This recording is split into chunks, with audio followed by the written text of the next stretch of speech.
Hi, ಎಲ್ಲರಿಗೂ ನಮಸ್ಕಾರ. ನಾನಿಲ್ಲಿ ಹಾಸನದಲ್ಲಿ ಆಂಟಿ ಹತ್ರ ಮಾತಾಡ್ತಾ ಇರಬೇಕಾದ್ರೆ ಏನಿವತ್ತು ಮಧ್ಯಾಹ್ನಕ್ಕೆ ಸಾಂಬಾರ್ ಅಂತ ಕೇಳಿದರು. ನಾನು ಬೀಟ್ರೂಟ್ ಸಾಂಬಾರ್ ಅಂತ ಅವರಿಗೆ ತುಂಬ ಆಶ್ಚರ್ಯ ಆಯಿತು. ಬೀಟ್ರೂಟಿಂದ ಸಾಂಬಾರ್ ಮಾಡ್ತಾರಾ? ನಾವು ಪಲ್ಯ ಮಾತ್ರ ಮಾಡ್ತೇವೆ ಅಂತ ಹೇಳಿದರು.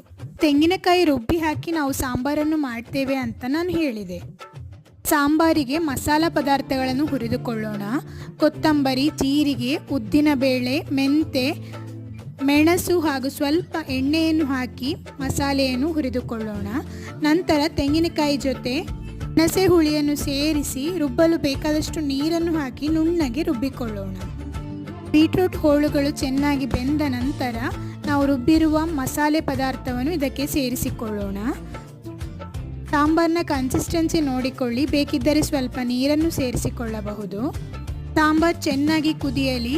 ಇದಕ್ಕೆ ಕೊನೆಯಲ್ಲಿ ಒಗ್ಗರಣೆಯನ್ನು ಹಾಕಿದರೆ ಸಾಂಬಾರ್ ರೆಡಿ.